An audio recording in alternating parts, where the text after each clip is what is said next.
Welcome everyone to today's live Wednesday workshop. My name is Heather Dranitsaris-Hilliard with Caliber Leadership Systems, and today I am talking about enabling the dysfunctional behavior of employees.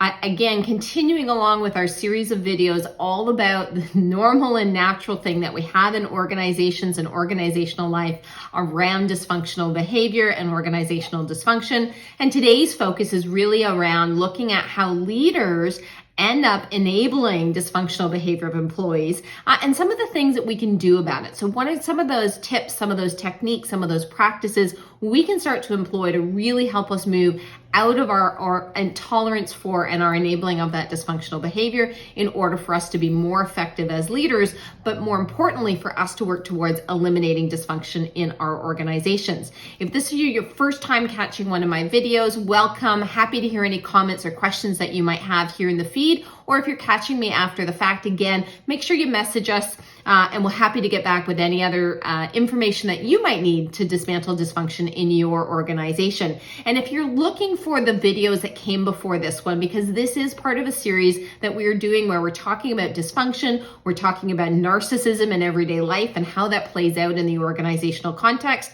hop on over to YouTube, check out our channel, Dranitsaris-Hilliard. We've got tons of great content there, and there's more coming every single week. So what are we talking about today? Well, today is all about enabling dysfunctional behavior employees, but really looking at how it is that we as leaders actually contribute to the rise of dysfunctional employees. And so the question is always thinking about, what is our part in it as leaders, right? Are we enabling that dysfunctional behavior? And as when we see dysfunctional behavior, we know it's there. We can talk about it. We often complain about it. We know our clients are often complaining about it. That's how we know that there's evidence of dysfunction. It's the substandard performance that emerges, the power struggles, the poor productivity, frustration that people aren't getting things done the way you need to get them done in the time frame that you want them done. Now, it happens, right? And if you're struggling with it, if you're struggling with employee dysfunction or dysfunctional employee behavior, you're not alone. Many leaders, or most leaders, in fact, the research says, haven't had the kind of training that they need that's really required to effectively manage performance, let alone deal with entitled employee behavior. And employee entitlement is on the rise. It's one of the most challenging of all of the dysfunctional behaviors that we see because it is driven by emotion and it's self-serving in nature, okay?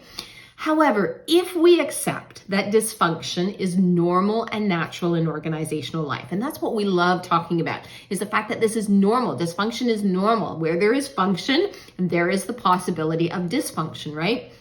When we know and accept it as being normal, we're actually more likely to start dealing with it instead of enabling it, instead of tolerating it, instead of working around it. When the dysfunctional behavior of our employees shocks us or distresses us in some way, we're actually more likely to go into flight mode, which is part of how we end up being in this place of enabling it, okay? And when we are in that distress or that flight mode, we end up withdrawing or avoiding dealing with it. And then this sends that message that the behavior is okay, thereby enabling it and contributing to its continued use. So you see a little bit of the pattern there, you see a little bit of the cycle there. So we want to talk about what is this, why is it there, and what are some of the things that we can do about it. So the rest of today, I'm going to talk about how it is that permissive leadership approaches are enabling dysfunctional behavior, because it is that orientation for us as leaders to use permissiveness as our way of leading others. And I'll talk a little bit about where this comes from, but that's really the biggest contributor to this dysfunctional behavior of our employees. And again, most importantly, I'm going to leave you off in the last part of the workshop today talking about some of the things you can do organizationally and some of the things that you can do specifically as a leader in order to move past this, right? So why is this important, okay? Whether you're in an organization as a leader, as an employee, if you're in the field of human resources and you're really trying to get at some of the dysfunctional behavior that is going on within your organization, you have to understand the root of it, okay? And we always talk about the fact when we're dealing with dysfunction, it's not enough just to look at the symptoms of it. It's not enough just to sort of focus on what someone might be complaining about, because again, that's always our cue that there's dysfunction. We have to get in and look at what's underneath it. Permissive leadership approaches, the use of permissiveness as leaders, are more common today than ever before, okay? And a lot of this is because leaders lack the skills they need to be effective, but we've swung over from that more traditional autocratic, paternalistic approach of the 70s and the 80s, and we swung into an approach that was supposed to be more about empowerment and collaboration, but we never actually did the work to build the skills that leaders need in order to be able to lead in this context, because we still need to direct, and we still need to govern, and we still need to manage our people. And instead, when they don't have their development and the skills that they need, they can't pull out those approaches to be effective, they end up focusing on being good or being liked, and really allowing employees to do whatever they feel like doing, however they feel like doing it, for fear that they be accused of being a micromanager. And we hear this all the time when leaders are stepping in to say, well, I don't want them to think I'm micromanaging them, because our own discomfort is there with really exercising our authority and working in that place of managing our people appropriately. Now, being permissive is a narcissistic defense, believe it or not. So it is, most of us, when we think of narcissism, we think about the more outwardly or extroverted approaches that were sort of more palatable, that were more tangible to us, the bullying, controlling behaviors, those sorts of things. Well, permissiveness is the flip side of it, where it's more introverted in its focus, or it's where it's coming from. But again, it still is a narcissistic defense, because using permissiveness as a leader, what it does, it allows us to protect our image of ourselves. It allows us to stay within our comfort zone. It doesn't cause us to step out into the conflict or into the situation, because we can just allow it and tolerate it and work around it, okay? It's widely used. In fact, it is so widely used that my business partner, Dranitsaris, and I, we actually wrote a book a couple of years ago called So You Think You Can Lead, which was all about talking about and bringing to light this orientation towards permissiveness from a leadership perspective, and how we needed as leaders to really develop our ability to lead with authority. Again, not autocratic, but really leading with authority, which brings together the best sides and the best approaches from a leadership perspective. Now, dysfunctional behavior of employees, as you know, as you've probably experienced directly in your own situation, it impacts everyone, and it impacts the bottom line. So there's a real cost to tolerating it, to enabling it, and to allowing it to continue, okay? So I want to talk to you about some common ways in which leaders enable dysfunctional employee behavior. There's about 5 or 6 of them, but I'm going to just focus on 3 for our purposes here today. And I want you to understand that, again, one of the ways we know that permissiveness is at play and that we're enabling that dysfunctional behavior in employees is we hear the leaders complaining about their employees, talking as though they are powerless to do anything about it, and really avoiding that situation where they actually step in to direct their employees. We even hear leaders going so far as to say, well, I can't tell them to do that. I can't ask them to do that. And again, that feeling of powerlessness that gets talked about from our leaders, those are, again, all clues for us that we're dealing with permissiveness in the workplace, and that is enabling that dysfunctional behavior that we're trying to eliminate. And again, final thought, I am going to leave you with some real solid tips on how do you break the pattern, okay? So first off, let's talk about the most common ways that we see dysfunctional employee behavior being enabled by leaders. And again, this is from our decades and decades of work in organizations with clients. And a lot of our clients are going through transition. They're growing like crazy, or they may be founder-led organizations. They may be undergoing some change or transition, but it doesn't matter the organizational context. We've seen this. We can pull out examples from publicly traded companies, privately held, pretty much every sort of walk of life. You are going to encounter leaders who end up enabling dysfunctional behavior. And of course, we don't do it intentionally. I'm guilty of it as well. I mean, I know if I look at over the course of my 25 plus years of leading people, there are lots of situations that I can recount of my own tendency to move into this permissiveness and therefore enabling that bad behavior to continue until I get to the point where I can't tolerate it anymore. So what part of our growth is to learn how to get to that sooner. Okay, so what's the first one? The first common ways that we see dysfunctional employee behavior getting enabled is a failure to take charge. And this is exactly what it sounds. These are leaders who are actually not stepping into that place of leading. They're not taking charge. They're not defining. They're not directing their people. They're not establishing what needs to be done or how it needs to be done and who's going to do it. They just don't take charge.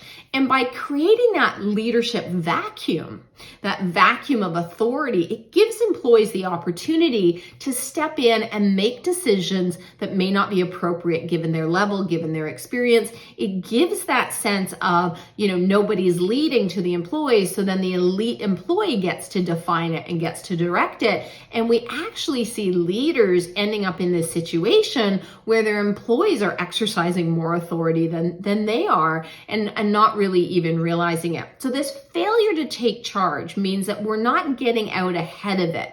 We're waiting maybe until a situation arises, or I've heard this all the time. In fact, I had a conversation with a client about this a week or so ago.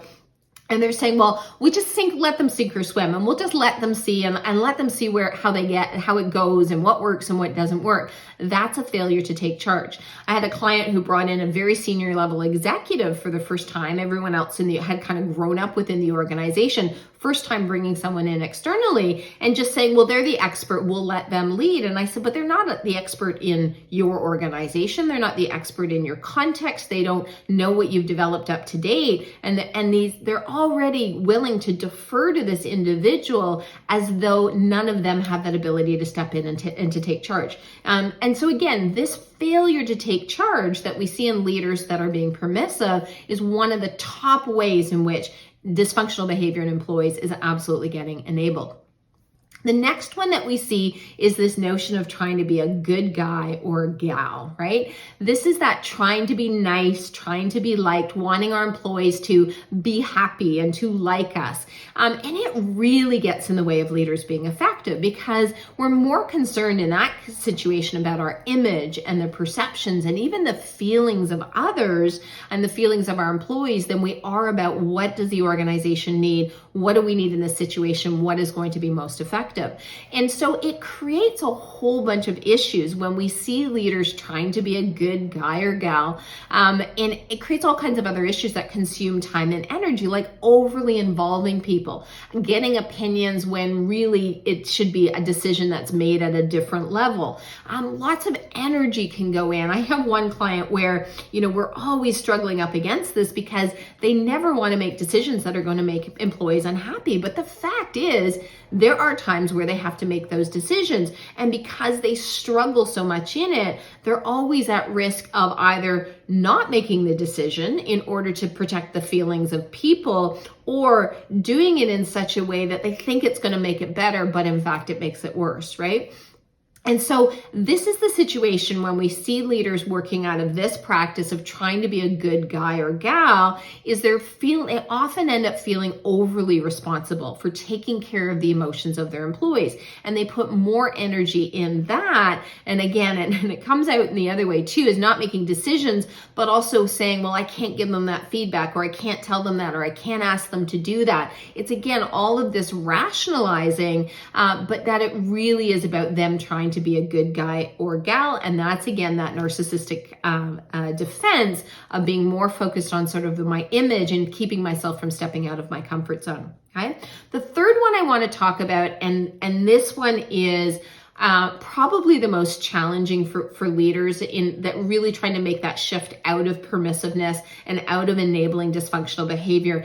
And it is flat out that failure to define expectations. So this is one of the common approaches of permissive leaders is they just don't define expectations.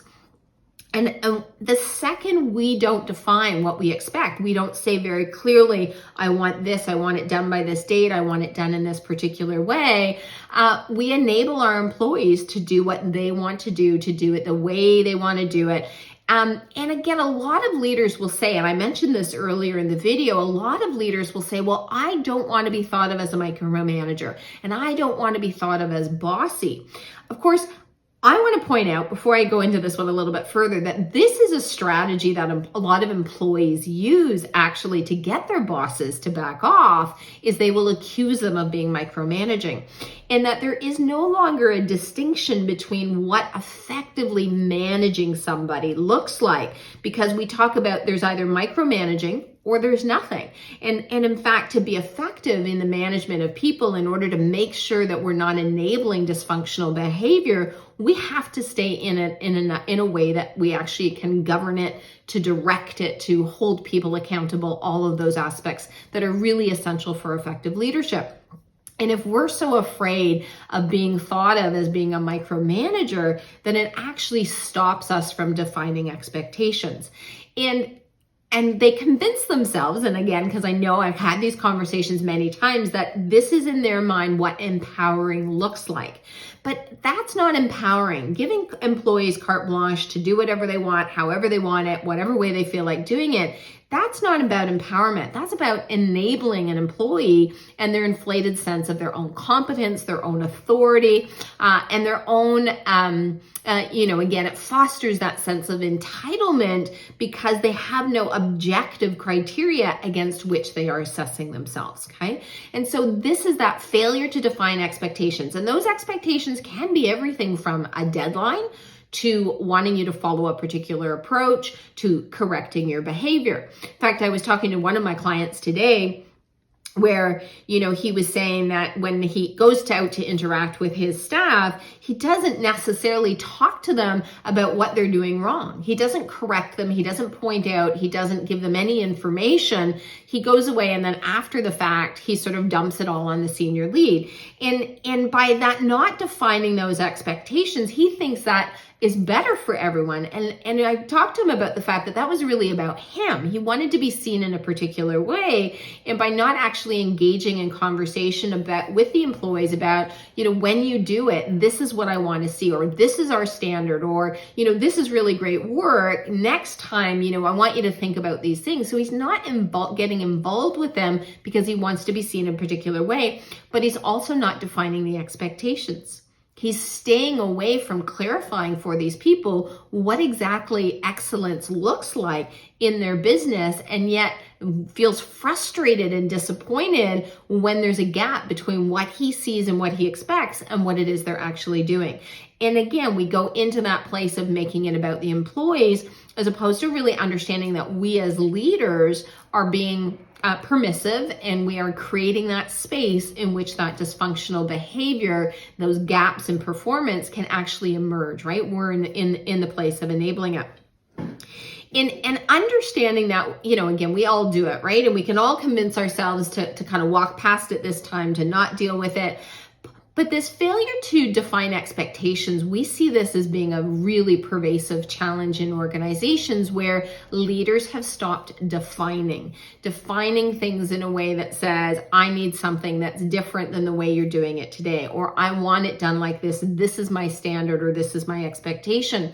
As though employees who are new, who are green, because they've done it once or seen it once, that they have as much expertise, right? Or that they have, that the leader has to listen to the employee and follow the employee instead of the other way around. And so when we fail to define those expectations, we're not giving our employees anything to follow, and we're not building that followership that's really, really essential from the long-term perspective of really keeping our folks developed and engaged and working forward.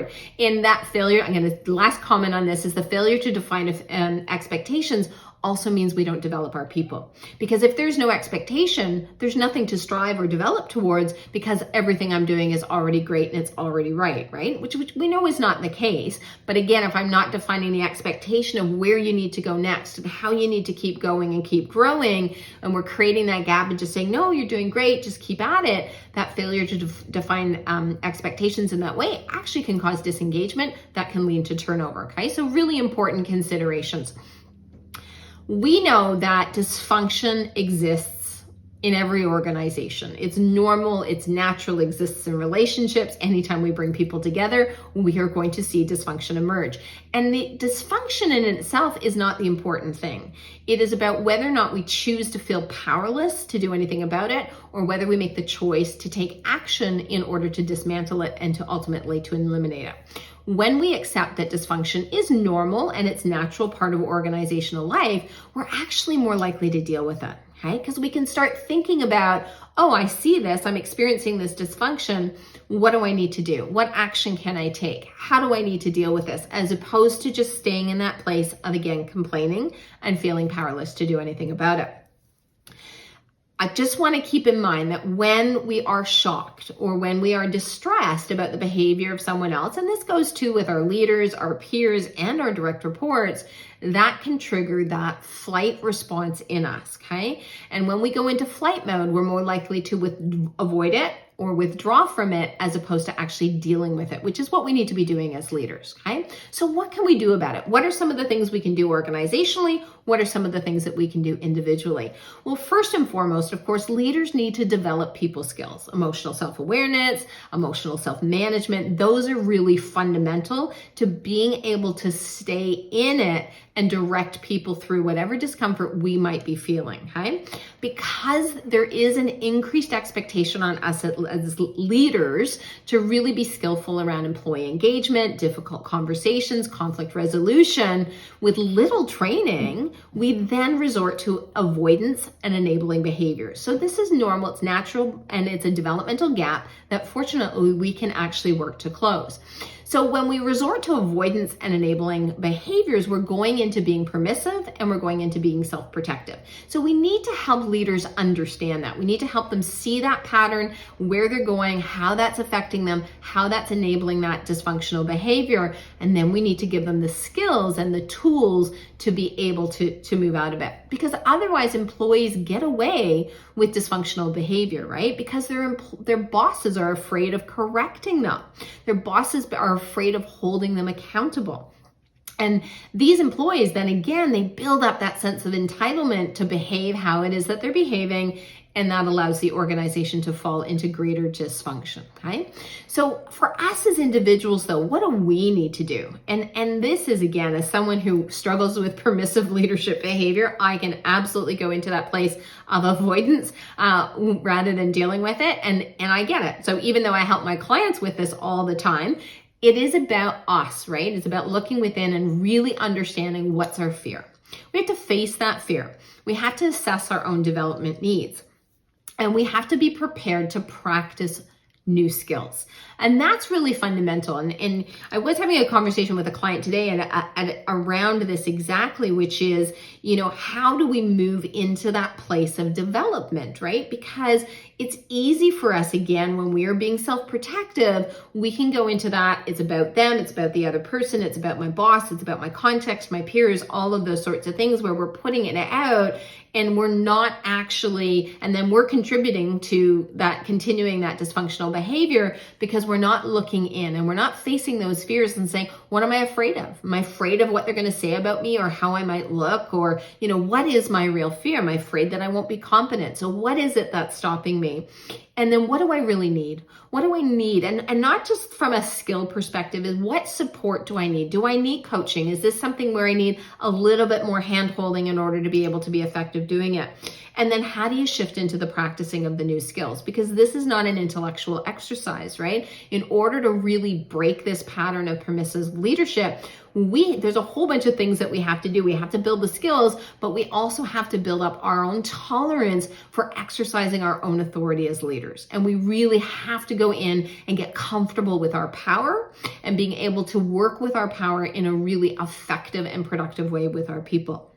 And that, again, is part of the fear. If I don't feel entitled to exercise my own authority, if I don't feel like in my position that I can actually say these things or direct my employees, those are some of the fears that we need to work through as we work towards really being able to break this pattern of permissiveness. Again, it's a self-protective strategy, keeps us feeling safe and comfortable, but it undermines our effectiveness as leaders, and it really enables our employees to continue to demonstrate dysfunctional behavior, which we want.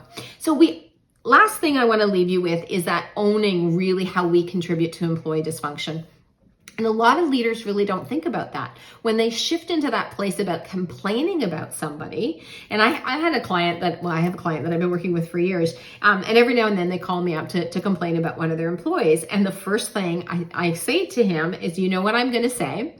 Is as long as you don't boundary this behavior, you're going to continue to have this behavior. So if you're going to complain about it, but not do anything about it, then we're going to keep having this conversation over and over again. So let me know when you are prepared to set some boundaries around this behavior.